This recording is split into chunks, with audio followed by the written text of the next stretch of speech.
Mateo capítulo 20, versículo del 1 al 15. Amén. La palabra se lee al nombre del Padre, del Hijo y del Espíritu Santo. Amén. Dice así su palabra: porque el reino de los cielos es semejante a un hombre, padre de familia, que salió por la mañana a contratar obreros para su viña. Y habiendo convenido con los obreros, ¿en cuánto? En un denario al día. Amén. Los envió a su viña. Saliendo cerca de la hora tercera, a las 9 de la mañana aproximadamente, vio a otros que estaban en la plaza desocupados, y les dijo: id también vosotros a mi viña, y os daré lo que sea. Ahí no les dijo cantidad, ¿verdad? Gloria a Dios. Y ellos fueron. Verso 5. Salió otra vez cerca de las horas sexta al mediodía y novena a las 3 de la tarde, e hizo lo mismo. Y saliendo cerca de la hora undécima, hermano, aproximadamente las 5 de la tarde, halló a otros que estaban desocupados y les dijo: ¿por qué estáis aquí todo el día? ¿Ve que ya había pasado todo el día desocupados? Le dijeron: porque nadie nos ha contratado. Él les dijo: id también vosotros a la viña y recibiréis lo que sea justo. Verso 8. Cuando llegó la noche, el señor de la viña dijo a su mayordomo: llama a los obreros y págales el jornal, comenzando desde los últimos, los postreros, hasta los primeros. Y al venir los que habían ido cerca de la hora undécima, los que entraron tarde, recibieron cada uno ¿cuánto? Un denario. Al venir también los primeros, pensaron que habían de recibir más, pero también ellos recibieron cada uno un denario. Y al recibirlo, murmuraban contra el padre de familia, diciendo: estos postreros han trabajado una sola hora y los has hecho iguales a nosotros, que hemos soportado la carga y el calor del día. Él, respondiendo, dijo a uno de ellos: amigo, no te hago agravio, no te hago daño. ¿No conviniste conmigo en un denario? Toma lo que es tuyo y vete. Pero quiero dar a este postrero como a ti. Dice el 15: no me es lícito hacer lo que quiero con lo mío. ¿O tienes tú envidia porque yo soy bueno? Así los primeros serán postreros y los postreros primeros, porque muchos son llamados, mas pocos los escogidos. Lea conmigo el verso 15. No me es lícito hacer lo que quiero con lo mío. ¿O tienes tú envidia porque yo soy bueno? Diga gloria a Dios y se sienta. Amén. Hermano, yo le voy a pedir con todo mi corazón que usted me preste mucha. ¿Cuánto? Amén. Mucha atención esta mañana. Porque el mensaje que el Señor puso en mi corazón para traer esta mañana es un mensaje que pocas veces se predica. Es un mensaje que es necesario que todo creyente en esta vida lo escuche, lo entienda y lo acepte. Yo les quiero hablar hoy y quiero enseñar acerca del atributo de Dios más difícil de entender, del atributo de Dios más difícil de comprender, del atributo de Dios más difícil de aceptar. Y es la soberanía de Dios. Perdóneme si lloro en el mensaje, pero yo soy una que me ha costado muchas veces entender la soberanía de Dios. ¿Cuántos de aquí han escuchado algún mensaje acerca de eso? ¿Qué viene a nuestra mente cuando nos dicen Dios es soberano? ¿Qué viene a tu mente?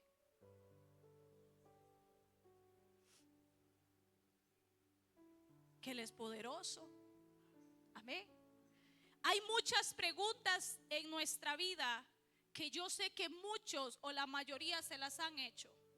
Preguntas sin respuesta. Preguntas que usted inclusive va y habla con algún amigo, un hermano cristiano y no encuentran respuesta.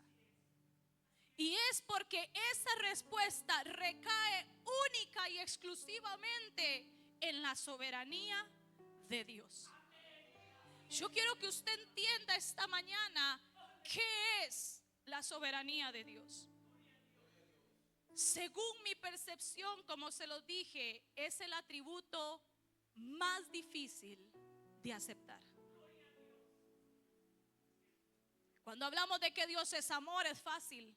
De que Dios es fiel, es fácil. De que Dios es misericordioso, es fácil. Y todos esos los aceptamos y los abrazamos. Pero cuando nos hablan de que Dios es soberano, hermano, cuesta aceptarlo. Cuesta entenderlo. Y es indispensable. Algo indispensable es algo que no se puede dejar pasar, que es necesario.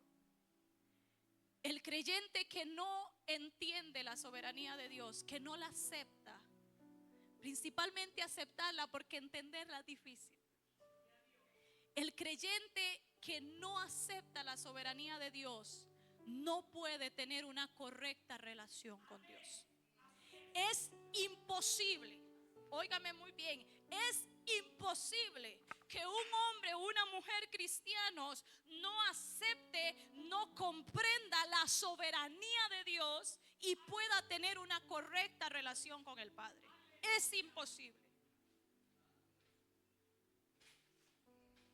Cuando hablamos de que Dios es soberano, estamos diciendo que Dios tiene el control de ¿cuánto? Aleluya. De lo que está en el cielo, de lo que está en la tierra, hermano, y aún debajo de la tierra. Porque dice la palabra que hay un montón de demonios atados en el abismo, que ni su propio jefe los puede soltar, que ni el mismo diablo los puede liberar. Dice que están guardados para el fin de los tiempos. Él ordena todo. Él está por encima de todas las cosas. Tanto así que cuando llegó al endemoniado gadareno, los demonios le rogaban: no nos envíes al abismo, porque Él tiene poder, hermano, aún sobre las tinieblas. Dios tiene control de todo. La soberanía de Dios significa, iglesia, que Él tiene autoridad absoluta, que Él controla todas las cosas según su voluntad y según su propósito. Dios no depende de nadie, pero todos dependemos de Dios. Él no necesita a nadie, pero todos necesitamos a Dios. Y en pocas palabras, hermano, cuando decimos que Dios es soberano, estamos diciendo que Dios hace lo que Él quiere, cuando Él quiere, con quien Él quiere y como Él quiere. ¿A quién le pidió consejo? Dice el libro de Job. ¿A quién le pidió consejo para formar la tierra? ¿Quién le dio sabiduría? Él es el más grande. Y todo eso lo entendemos. Y todo eso lo conocemos y lo sabemos. Pero qué difícil es cuando Dios nos dice: así lo escogí yo. Y punto. Señor, ¿por qué? Porque yo soy soberano. Y así lo determiné desde el principio. Y punto. Significa, iglesia, que todo en esta tierra, cielo, tierra y aún debajo de la tierra, todo está sujeto, aleluya, todo está sujeto, sujetado a Dios. Pero Dios no se sujeta a nadie. Él es sobre todo. Él está por encima de todo. Es la mayor autoridad. ¿Quién lo hizo? Él ha estado por siempre. Todo lo que existe es por Él. Todo lo que vemos es por Él. En el principio creó Dios los cielos y la tierra. Todo lo hizo Él. Dios es creador y nosotros somos creación. Él es el dueño de todo. Isaías 45:9. Hoy vamos a usar mucha Biblia, hermano. Yo quiero que usted y yo salgamos de aquí conociendo un poco más a Dios. Isaías 45:9. Hermano, y traje un poquito porque toda la palabra enseña acerca de la sabiduría de Dios, toda. Le decía que Dios es creador y nosotros somos creación. Fuimos hechos, fuimos creados. Dice Isaías 45:9: ay del que pleitea con su hacedor. Déjelo ahí.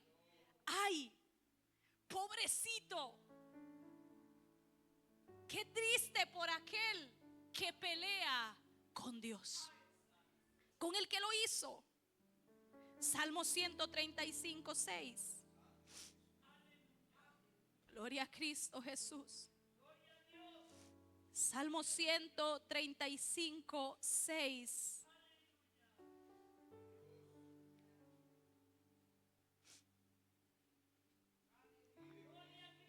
Desde el 5, Salmo 135:5 dice: porque yo sé que Jehová es grande y el Señor nuestro mayor que todos los dioses. Todo lo que Jehová quiere, lo hace. En los cielos y en la tierra y en los mares y en todos los abismos. Ve, hermano, que Él está por encima de todo. Volvemos a Isaías 46. Ahí más adelante, el profeta Isaías hablando de la soberanía de Dios. Isaías 46, 9 y 10. Acordaos de las cosas pasadas desde los tiempos antiguos, porque yo soy Dios y no hay otro Dios y no hay nada semejante a mí, que anuncio lo por venir desde el principio y desde la antigüedad lo que aún no era hecho, que digo, mi consejo permanecerá y haré todo lo que quiero. Ay, aleluya. Ese es mi Dios, aleluya. Isaías 43:13. Devuélvase 2 hojitas ahí.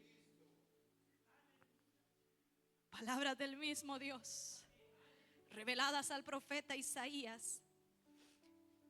Isaías 43:13. Aún antes que hubiera día, yo era. Y no hay quien de mi mano libre.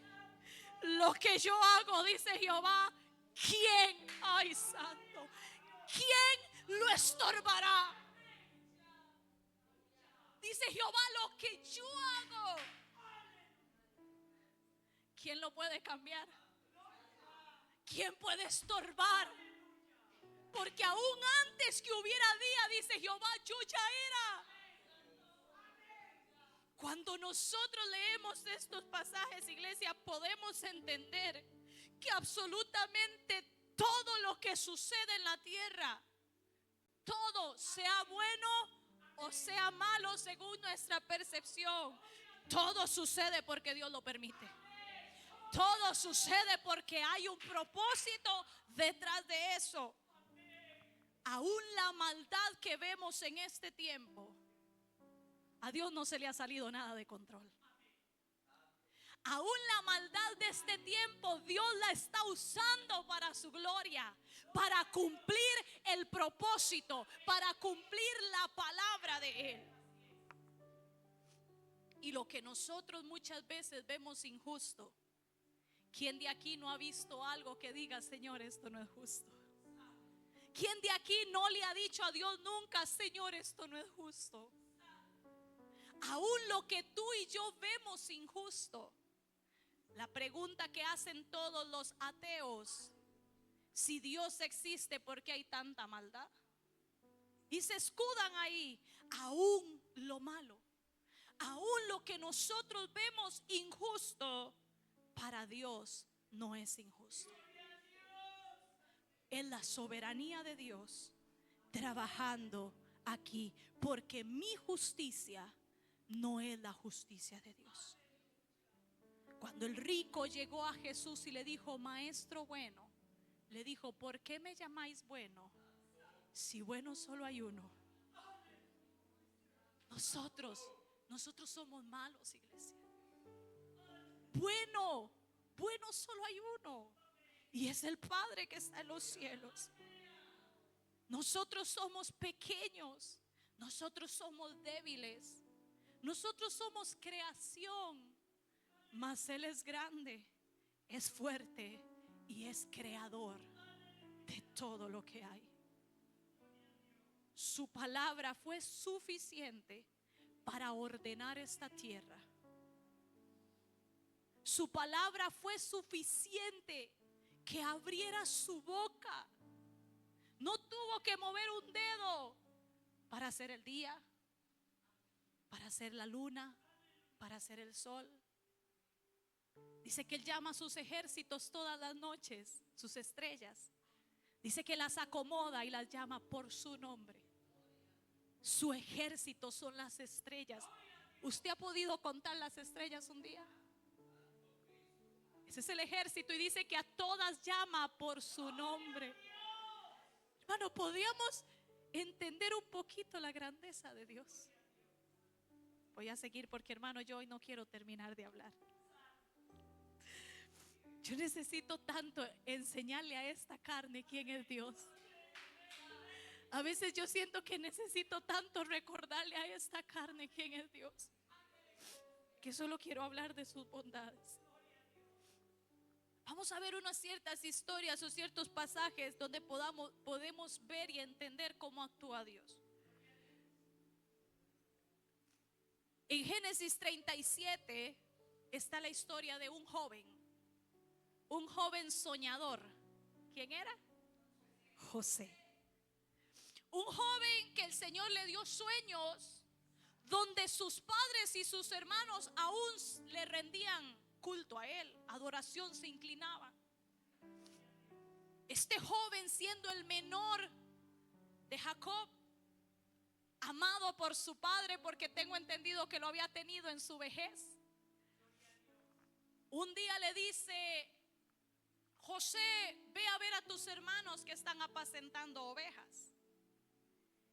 Y llega José donde sus hermanos, pero dice la palabra, hermano, que ellos le tenían envidia. Recuerde esa palabra hasta el final, envidia.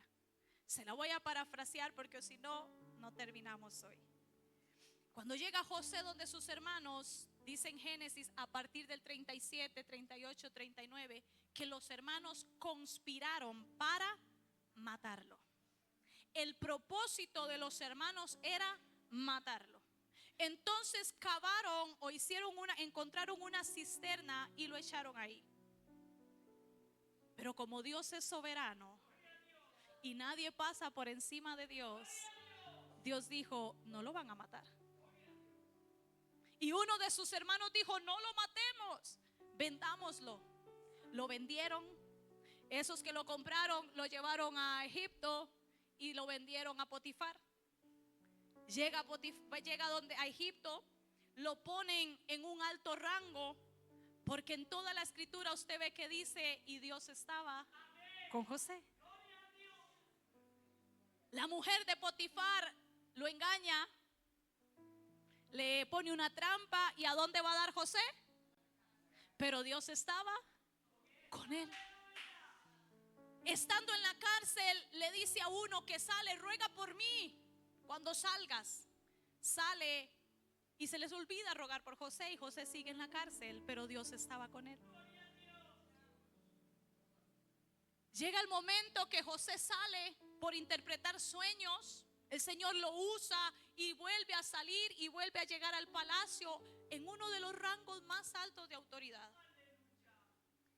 Cuando un día se encontró con sus peores enemigos, podríamos decirlos, su propia familia, sus propios hermanos llegaron a rogar porque había sequía, había hambruna, y ellos fueron a pedir misericordia a Egipto. Cuando José ve a sus hermanos, a José, hermano, se le revuelve todo. Y José recuerda todo lo que él ha pasado a causa de la envidia, de la maldad de sus hermanos. Iglesia, llega el momento, tuvo que haber llegado un momento donde José se sintió solo. Nosotros sabemos que Dios estaba con él porque la palabra lo dice, pero él no lo tenía físicamente. Nosotros sabemos y decimos, ay, pero Dios estaba con él en la cárcel, pero Dios estaba, ay, hermano. Un joven al cual Dios le había dado sueños, un joven el cual se había guardado para Dios siempre, un joven que prefirió salir corriendo de una tentación humana para honrar a Dios. Nadie lo estaba viendo. Posiblemente Potifar ni cuenta se hubiera dado, pero él sabía que había un Dios que lo veía. Y él se guarda fiel a Dios todos esos años. Usted se puede imaginar a José desanimado, yo me lo imagino, sin entender muchas veces, Señor, pero los sueños que me diste, Señor, pero te he sido fiel, he sido justo.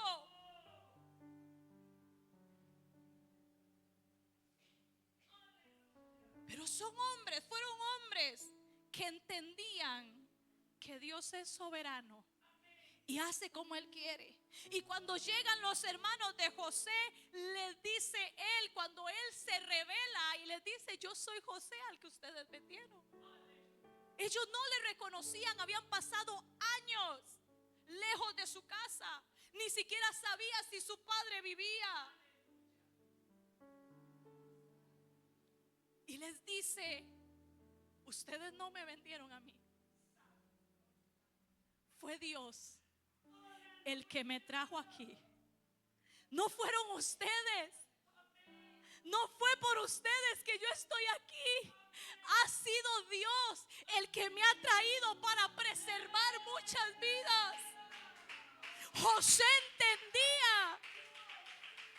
entendió que Dios es soberano y Él hace como Él quiere. Iglesia, ¿usted no cree que para Dios era más fácil que José hubiese llegado directo a Egipto y listo? No haber sido traicionado por sus hermanos, no haber tenido que estar en la cárcel por años. Dios podía haberlo hecho de una manera sencilla, pero Él no se quejó, porque entendía que Dios es soberano y hace como Él quiere, cuando Él quiere, con quien Él quiere. Y les dijo así, Dios me envió, delante de ustedes para preservar muchas vidas. Así que ustedes no me enviaron aquí, sino Dios.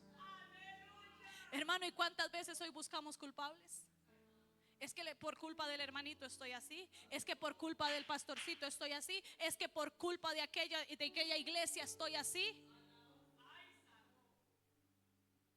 Dios es soberano y hace como Él quiere, iglesia. Vemos otro pasaje, hermano, en Job. ¿Quién le quita todo a Job? Satanás. Fue Satanás. ¿Pero qué hizo Satanás? ¿A quién le pidió permiso? A Dios. Le dice, es que tú lo tienes rodeado, por eso te alaba. Satanás le pidió permiso a Dios para dañar a Job. Dice Job 1, vamos allá a Job. Job está antes de los Salmos. Vamos allá a Job, porque hermanos, si hay alguien en la palabra que entendía que Dios es soberano, era Job.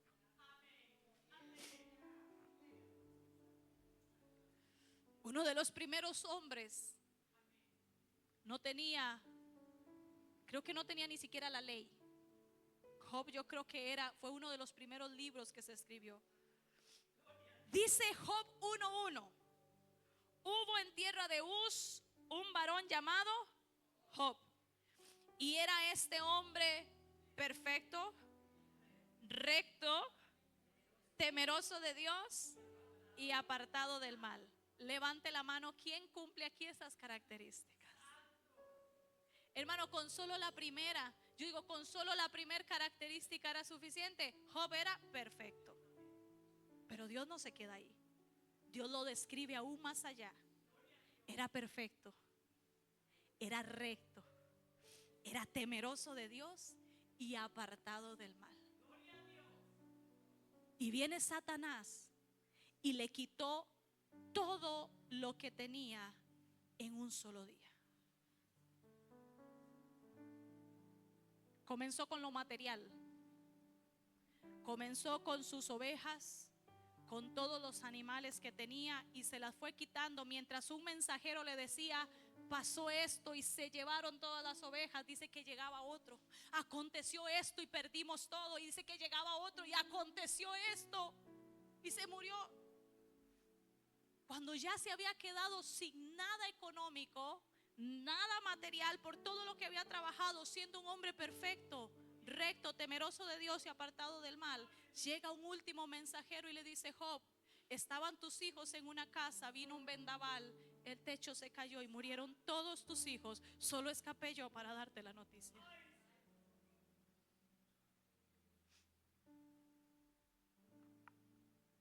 Job sabía que Dios es soberano. Job sabía que Dios hace como Él quiere, cuando Él quiere. Y le dijo en el verso 20, Job 1:20: entonces Job se levantó. Hermano, esa noticia era para estar sentado. Entonces Job se levantó y rasgó su manto y rasuró su cabeza.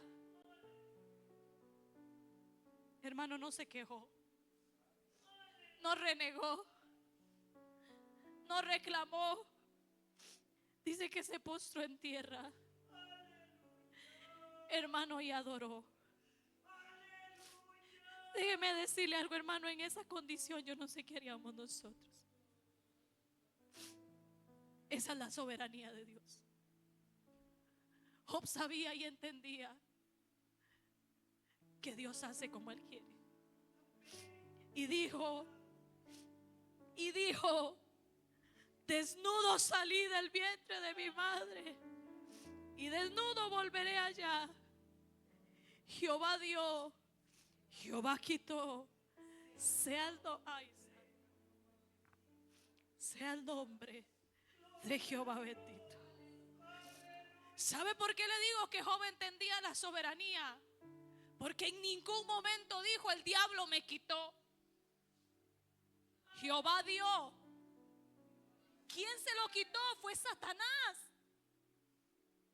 Pero él sabía que detrás de eso había un Dios que lo había permitido. Había un Dios que le había dicho: toca todo lo que tienes, mas no toque su alma. Hermano, y después de esto le vino una sarna de pies a cabeza.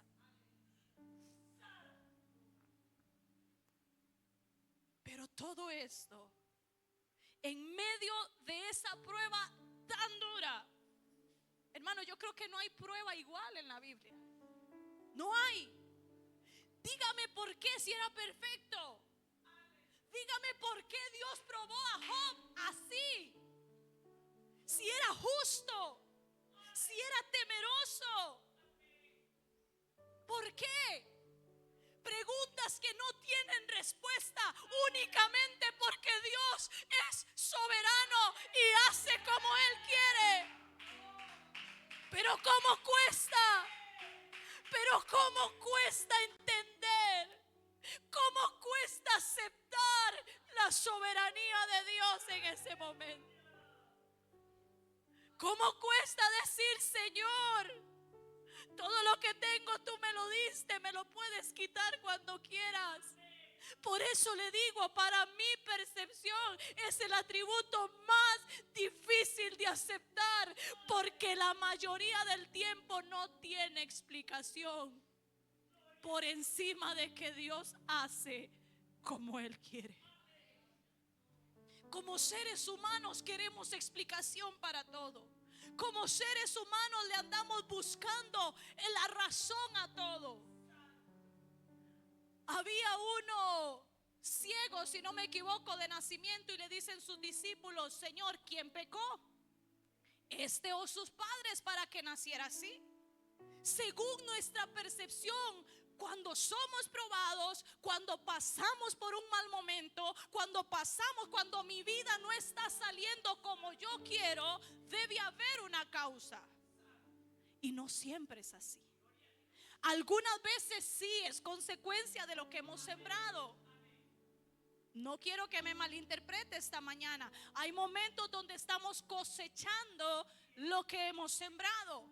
Pero si hemos tenido una vida consagrada, si hemos tenido una vida santa, si estamos viviendo años para Dios en su palabra, y viene algo malo, nuestra mente de una vez: ¿por qué? ¿Por qué, Señor?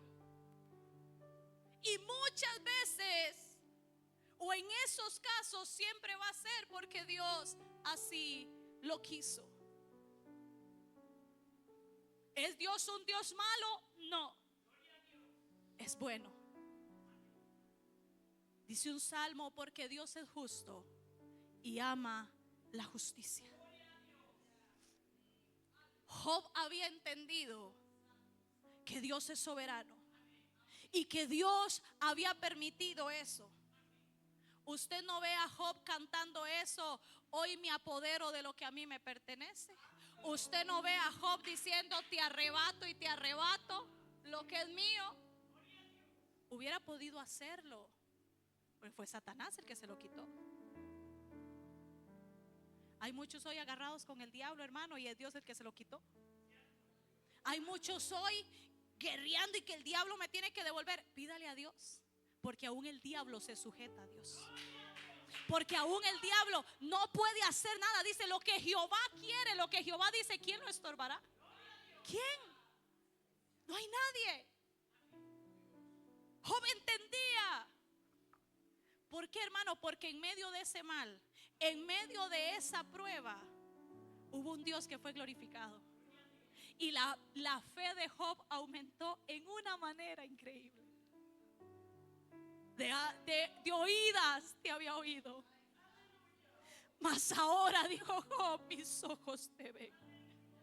Todo lo que nosotros vemos malo, si está en las manos de Dios, iglesia, va a obrar para bien.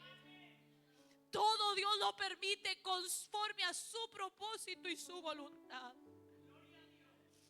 El hecho, iglesia, de que entendamos de que Dios es soberano, no significa que todo nos va a salir bien, sino que aún en medio del horno de fuego, que aún en medio de ese caminar difícil, que aún en medio de mi condición difícil, Dios está ahí. Dios está ahí. Primera de Samuel, capítulo 1.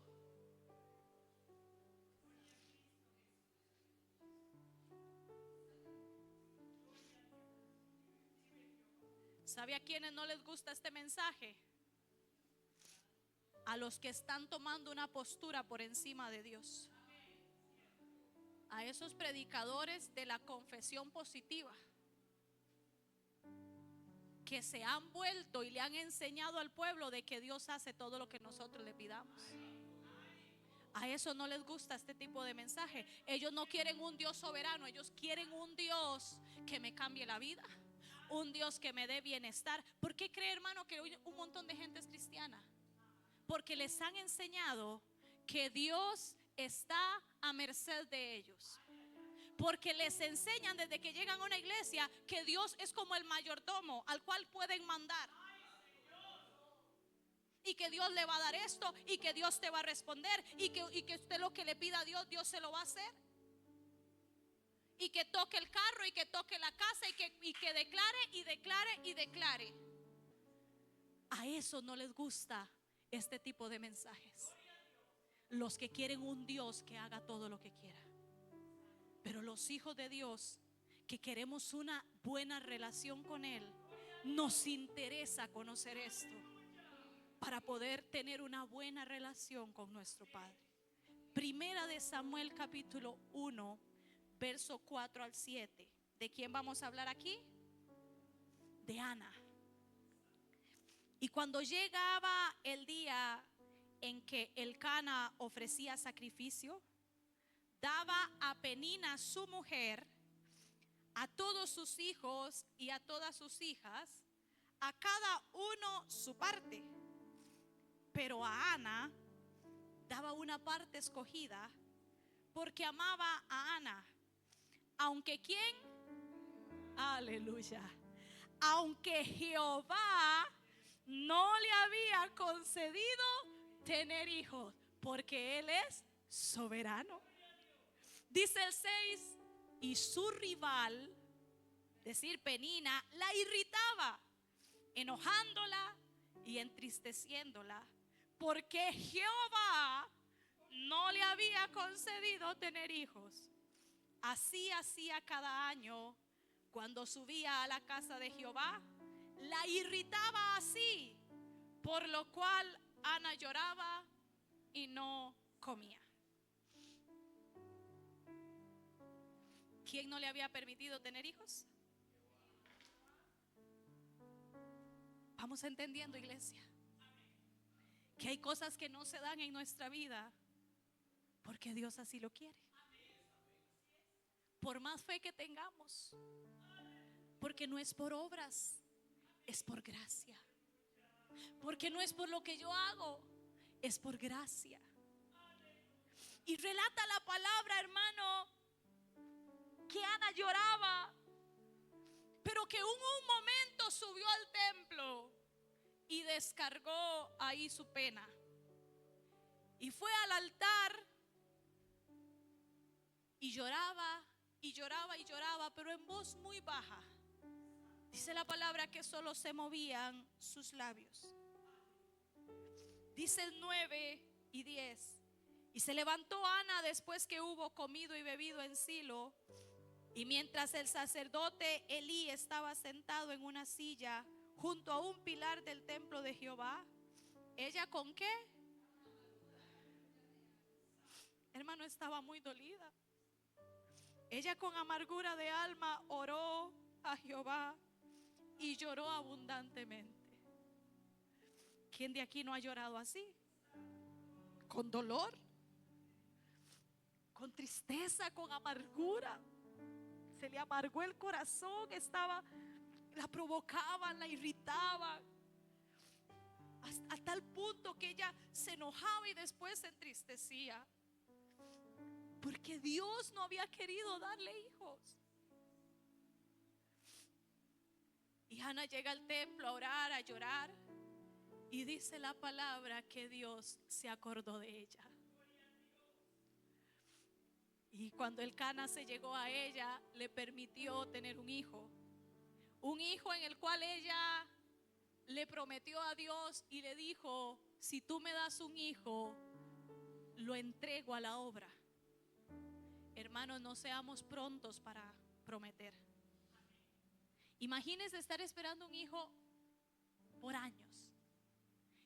Decirle a Dios que si me lo da, yo se lo devuelvo y lo entrego en el templo para que sirva. Tenerlo, amamantarlo y apenas lo desteta, irlo a dejar en el templo y después verlo cada año. Es duro, pero ella se lo prometió a Dios. Y la oración de Ana, hermano, es una de las oraciones que a mí más me impacta en 1 de Samuel 2. Vamos a leer solo el verso 6 y 7. Cuando usted quiera lo lee en su casa y yo sé que usted se fortalece con esta oración. Dice 1 de Samuel 2, 6 y 7. Vea las palabras de esta mujer. Dijo: Jehová mata y él da vida. Él hace descender al Seol y hace subir. Jehová empobrece y él enriquece. Abate y enaltece. Ana entendió que Dios es soberano. Y si Él quiere que yo sea pobre, voy a ser pobre. Un tema delicado de hablar en una iglesia. Y si Él quiere que alguien sea rico, va a ser rico. Lo dice. Si Él quiere que alguien ya sus días en esta tierra sean cortados, le pala la depilación, como dicen ahí, la respiración. Y si Él quiere que alguien viva más de 100 años, así lo hace. Porque Dios es soberano. Ana entendió que Dios hace como Él quiere y cuando Él quiere. Vamos a Apocalipsis.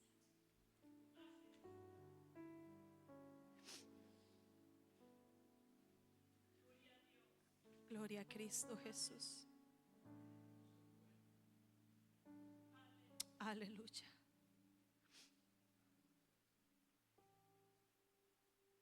Apocalipsis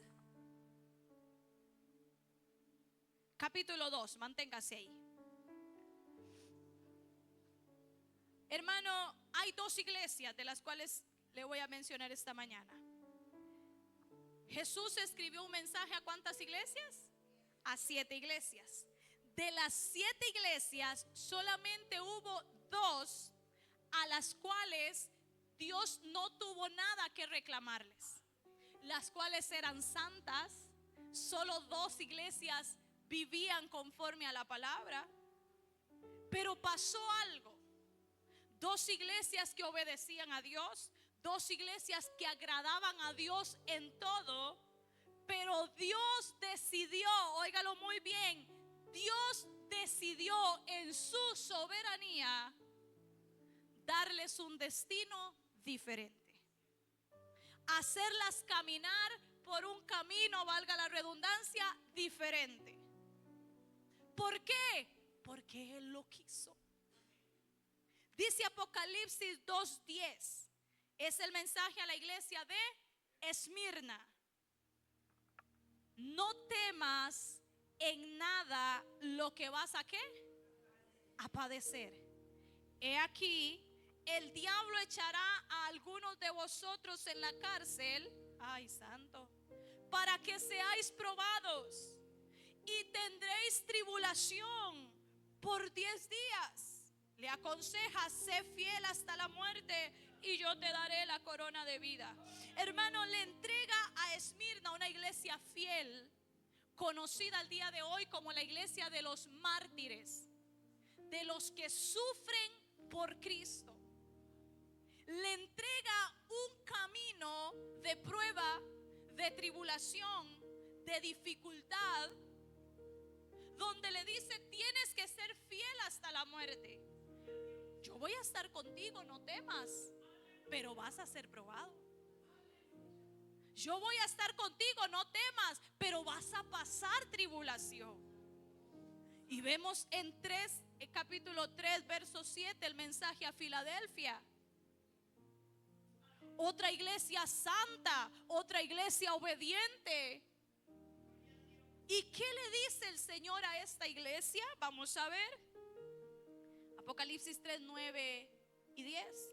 He aquí, yo entrego de la sinagoga de Satanás a los que dicen ser judíos y no lo son, sino que mienten. He aquí, yo haré que vengan y ¿qué? ¿Qué diferencia? Y se postren a tus pies y reconozcan que yo te he amado.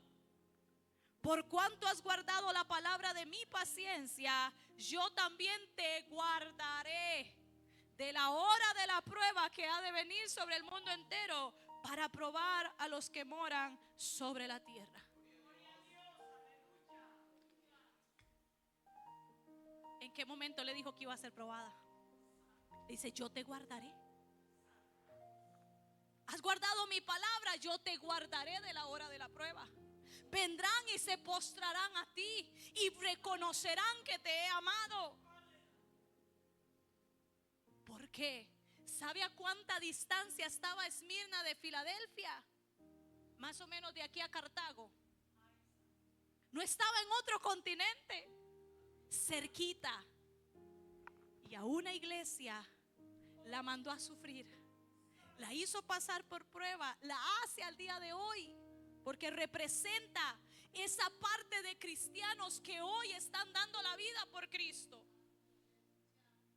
Esa iglesia de Esmirna representa a todos esos cristianos que hoy están encarcelados por predicar a Cristo.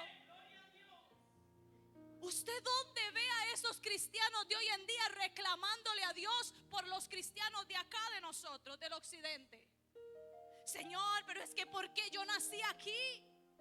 No, hermano, se gozan de dar la vida por Cristo. Hubo un pastor que fue encarcelado. La esposa no sabía nada de él. A los días logra comunicarse con su esposa y le dice: amor, estoy bien. Oren, oren porque ya un guarda se convirtió. Oren para que Dios me dé más denuedo de predicar la palabra. Venía juicio sobre él, a ver si lo dejaban libre o no. Entonces toda la iglesia oraba por él, era un pastor.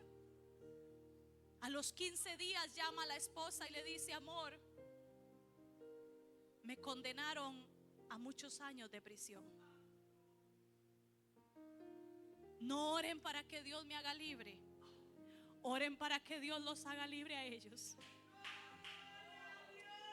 Y se vuelve y le dice ella: amor, pero ¿cómo te sientes? Muy contento, porque va a haber mucho fruto aquí en la cárcel. Voy a predicar a Dios, voy a tener más tiempo para predicar a Dios. Hermano, ¿qué haríamos nosotros? Hemos sido muy chineados por Dios. Y hoy un montón de cristianos afuera están resentidos porque Dios no respondió, porque Dios se llevó a un familiar, porque oraron por sanidad y se murió el familiar. Ese cristiano no ha entendido que Dios es soberano y hace como Él quiere. Dos iglesias a las cuales el Señor le dice: hay cristianos que van a sufrir y hay cristianos que no van a sufrir tanto. Romanos 9:20. Gloria a Cristo Jesús. Despuesito de Hechos, Romanos 9:20 dice así: mas antes, oh hombre, ¿quién eres tú para que alterques con Dios? Dirá el vaso de barro al que lo formó: ¿por qué me has hecho así? ¿O tiene potestad el alfarero sobre el barro? ¿O no tiene potestad el alfarero sobre el barro para hacer de la misma masa un vaso de honra y otro de deshonra? Creo, iglesia, que cada vez que nosotros nos quejemos, de nuestra situación, de la economía que estemos pasando, de nuestra apariencia física. Aquí me voy a ir a un poquito más. Que es que Dios me hizo muy pequeño, que es que Dios me hizo muy grande, que es que yo quería tener los ojos de mi abuelo. Vieran, mi abuelo tenía los ojos verdes y mi bisabuelo como celestes, ¿verdad? Imagínense, hermano, uno con ojos verdes. Que el tipo de voz que me dio, que el color de piel que tengo, que el cabello que tengo. Eso nos pasa mucho a las mujeres. Cuando nos encontramos quejándonos por eso, estamos altercando como Dios, porque dice que Él nos hizo a su imagen y semejanza. Él nos formó en el vientre de su madre. Y hay que aceptar que si Dios, hermano, hizo unos más feitos y otros más bonitos, según la percepción de cada uno, pero así lo quiso Dios. Como les digo, en la economía, unos tienen más dinero. Hay otros, hermanos, que no es que no trabajen, trabajan más, se esfuerzan más y tienen baja la economía. Es porque Dios así lo ha querido. Son cosas por las cuales no podemos resentirnos con Dios. Claro que nos gustaría estar del lado bonito. Claro que nos gustaría estar, y es fácil hablar de soberanía cuando estamos en el lado bonito. Es fácil decir Dios es soberano cuando mi economía está bien, cuando mi salud está bien, cuando mi familia está bien. Pero cuando nacemos en un hogar disfuncional, cuando nacemos en un lugar muy pobre, cuando nacemos con una enfermedad, cuando nos acontece algo, un accidente que nos deja con discapacidad, ahí es difícil decir, Señor, tú eres soberano. Te alabo porque tú quisiste así conmigo. ¿Cuántos se pueden atrever a decirle a Dios, te alabo porque me has hecho pobre? Te alabo porque me has hecho rico, hermano. El rico se desvía muchas veces. Es mejor no estar en ese lado. No ame las riquezas porque nos desviamos. Cuando estamos en esas situaciones donde mi familia es una familia complicada, es una familia disfuncional, papá no está, no sé quién es mi papá, o papá me abandonó desde pequeño, recibí abuso pequeño. Todo eso, iglesia, es difícil entender muchas veces por qué Dios lo permite. Es difícil entender muchas veces por qué tengo una vida tan dura, por qué he sufrido desde pequeño,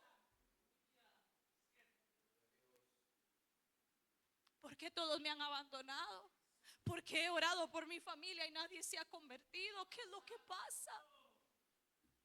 Y hermano, usted comienza a buscarle y usted dice, Señor, pero he tratado de ser fiel contigo.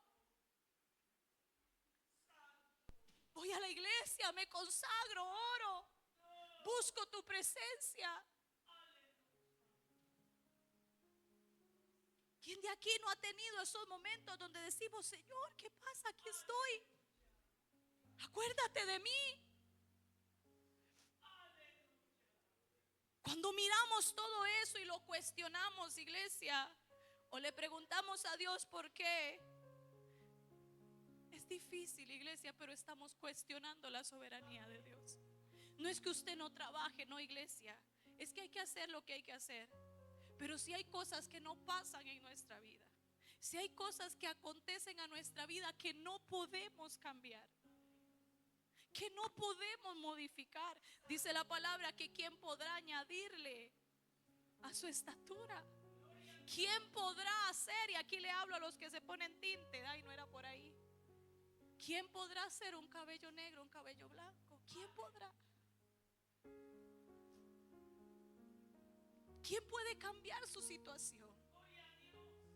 Hay cosas que se nos salen de las manos. Hay cosas que solamente quedan en la soberanía de Dios, que Dios así lo ha querido.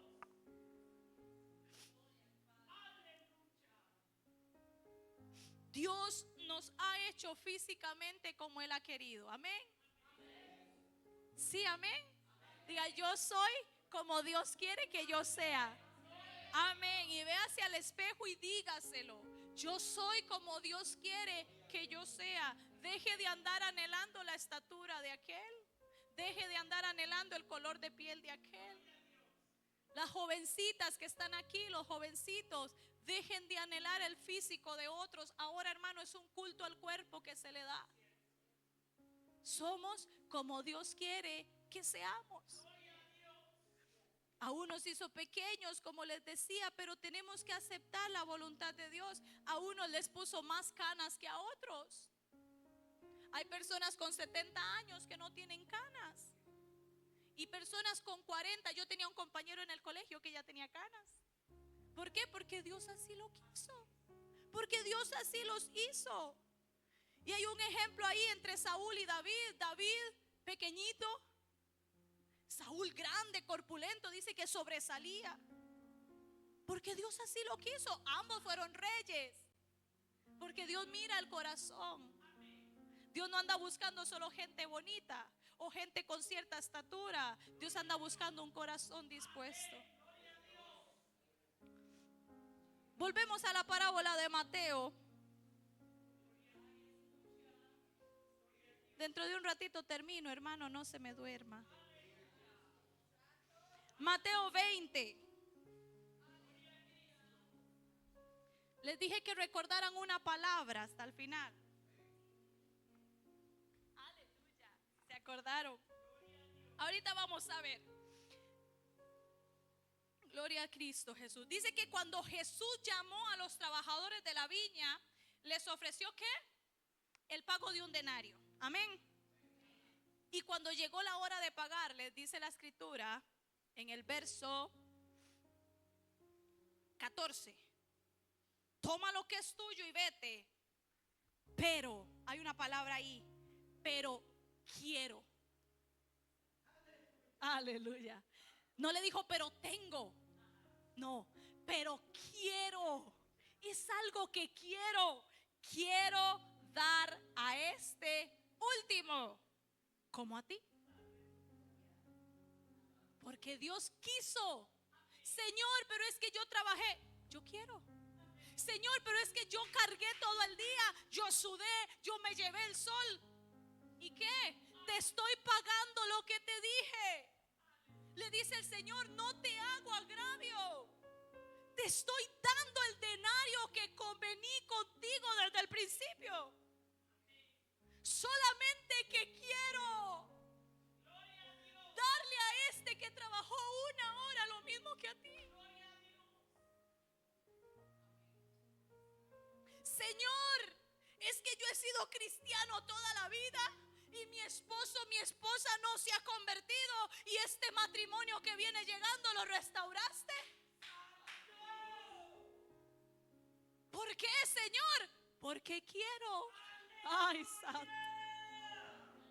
Hermano, es que es difícil. Es difícil a nuestra humanidad. Señor, pero te he servido toda mi vida. Se enfermó mi hijo y murió. Y aquel que ni siquiera ha venido a la iglesia lo sanaste porque un martes oraron por él. Porque quiero. Hermano, esa es la soberanía de Dios. Porque quiero. Le dice, toma lo que es tuyo, vete. Es tuyo. No te rebajé, no te quité. Te doy lo que te prometí.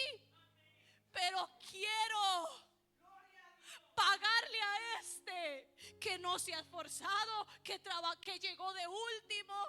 Quiero darle lo mismo. Quiero bendecirlo igual. Aleluya, mi alma te alaba.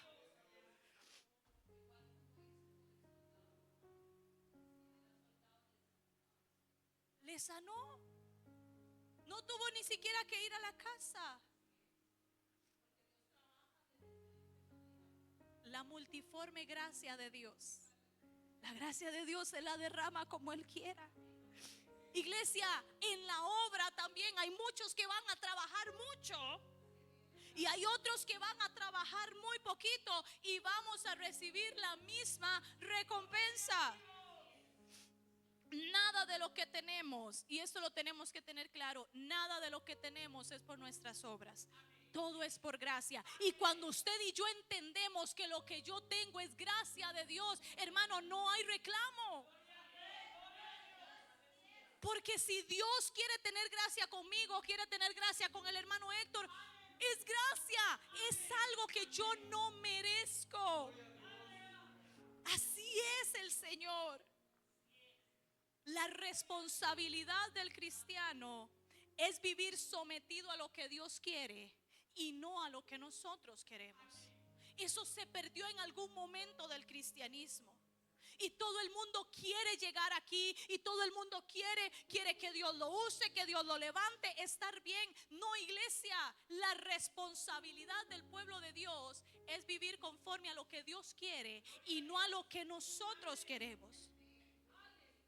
Pero hay algo, el resultado de no entender la sabiduría de Dios es que nos va a provocar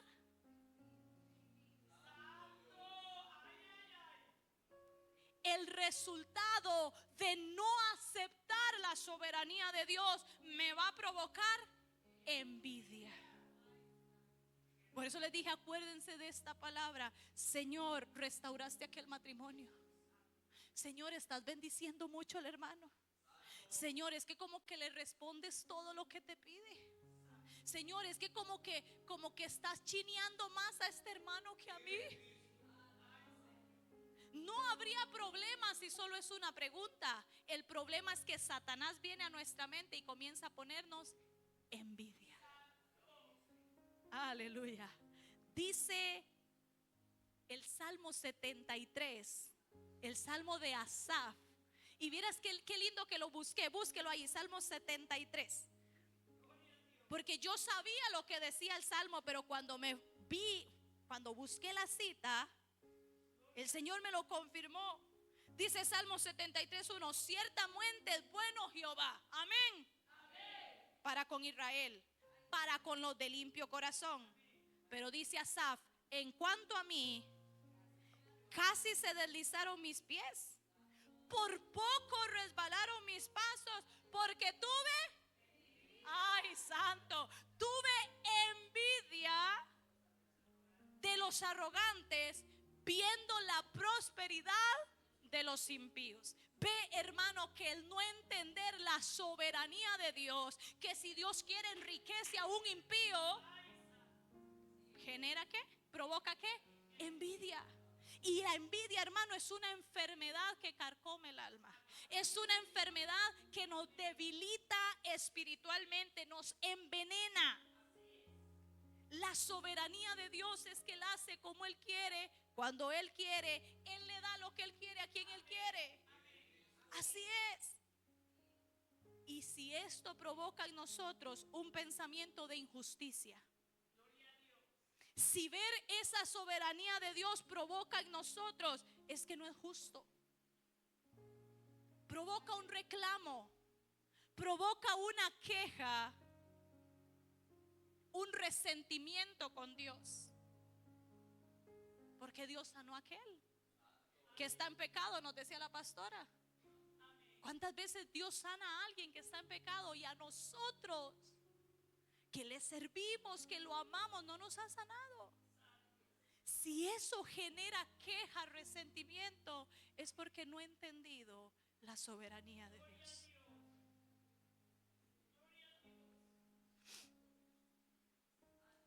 La iglesia se ha enfermado a causa de la envidia. Envidiamos ministerios, envidiamos puestos, envidiamos cosas materiales, envidiamos familias. Que es que el hermanito tiene una familia muy linda. Comenzamos a ver defectos, errores. Envidiamos la forma de ser de alguien.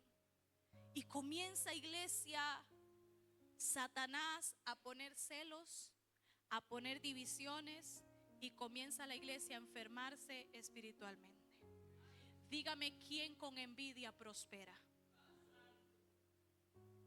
No hay forma. de que envidiemos aún lo económico.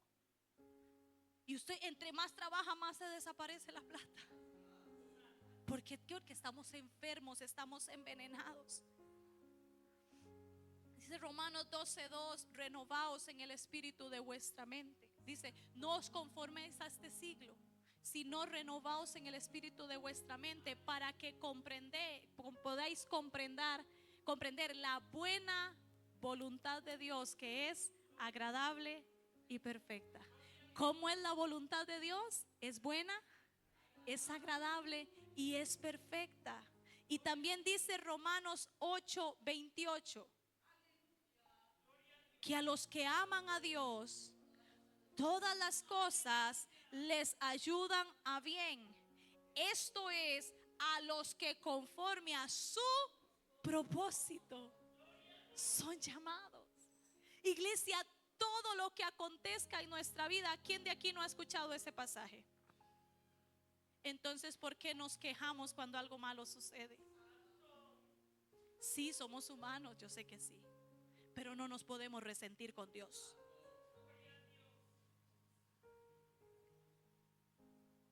Dice el verso 22 del capítulo 1 de Job: en todo esto no pecó Job, ni atribuyó a Dios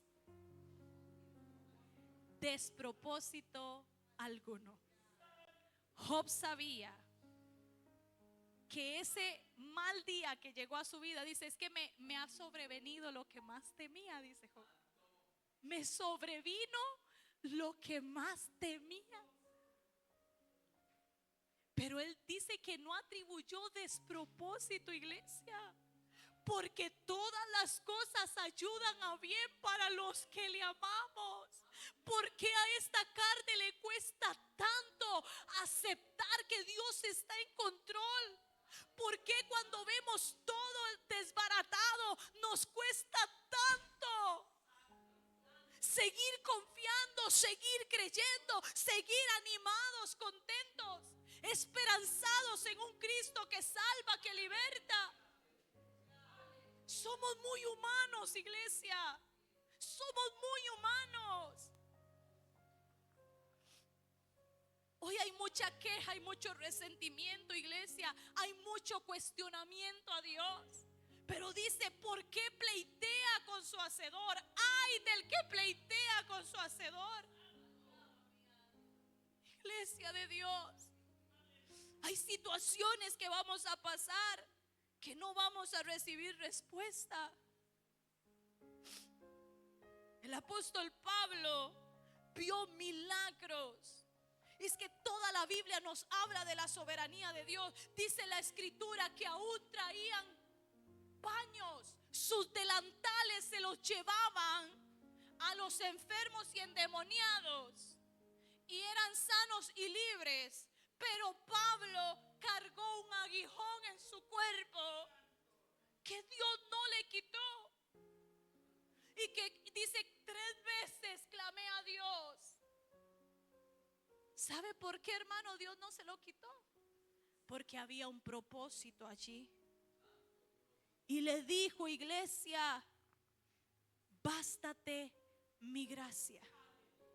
Dijo el apóstol Pablo, oiga lo que fuerte, me fue puesto un aguijón en mi carne, un mensajero de Satanás que me abofetee, para que no me enaltezca en gran manera.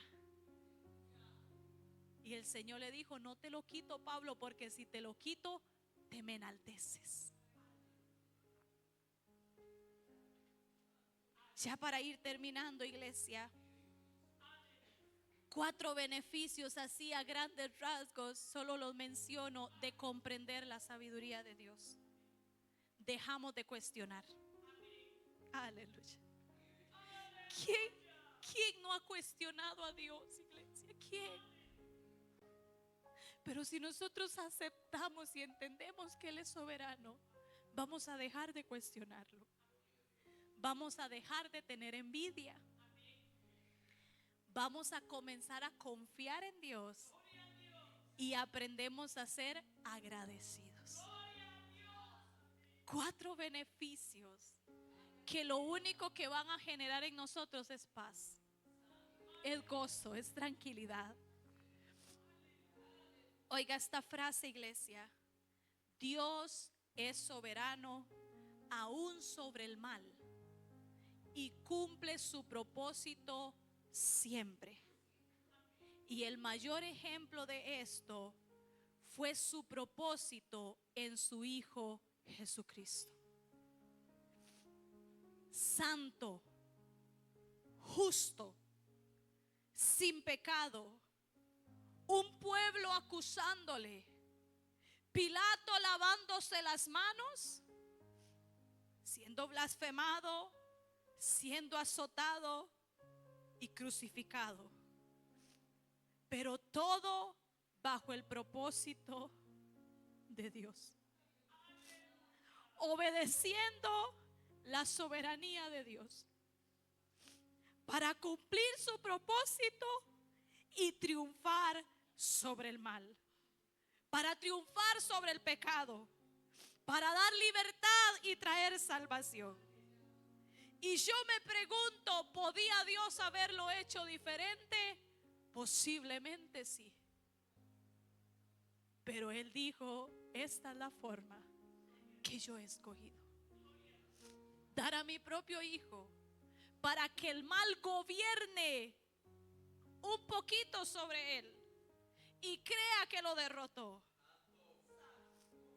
Pero el propósito de Dios al final siempre será que su nombre va a ser glorificado. Todo, iglesia, la gran tribulación que vendrá, los 21 juicios de ira que van a venir sobre la tierra, va a ser para que al final toda lengua confiese que Jesucristo es el Señor. Toda rodilla se doble y digan que Cristo es el Señor.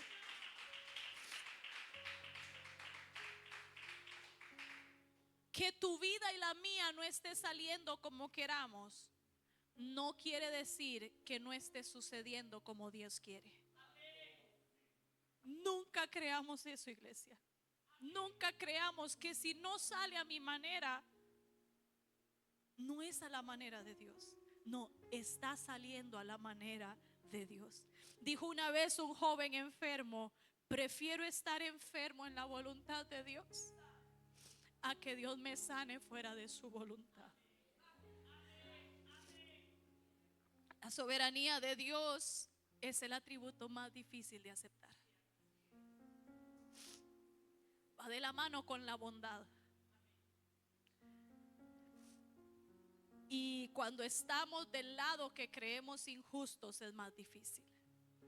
Es fácil, como les decía, hablar de soberanía cuando todo está bien. Pero cuando estamos siendo probados, hermano, cuando usted no entiende nada, es difícil decir: Señor, te alabo, porque tú eres soberano. Pero cuando se torna difícil, iglesia, cuando no entendemos, es ahí donde tenemos que confiar en Él, donde esta palabra tiene que cobrar vida en nosotros. Cuando nuestra carne se quiere engrandecer y nos quiere hacer desmayar, es ahí donde esta palabra tiene que cobrar vida en nosotros. Y leer todos esos pasajes de que Dios es poderoso, de que Dios tiene control, de que lo que Él diga no hay nada que estorbe. Porque, iglesia, dice la palabra: yo sé los pensamientos que tengo acerca de vosotros, pensamientos de bien y no de mal. ¿Pero para qué?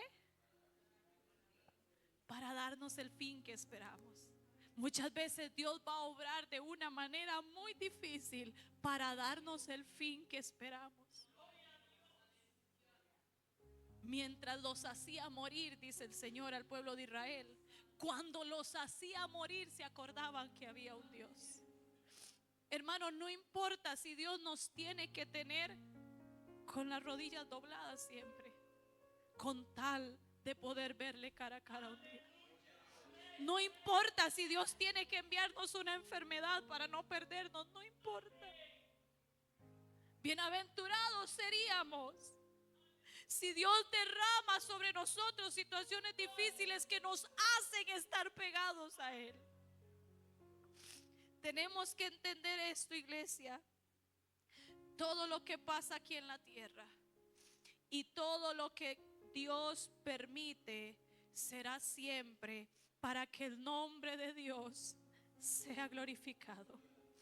La gloria nunca será nuestra. Nunca, iglesia.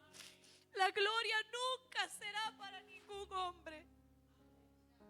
La gloria siempre será para que el único digno de ser alabado, de ser exaltado y de ser glorificado sea el nombre del Señor Jesucristo.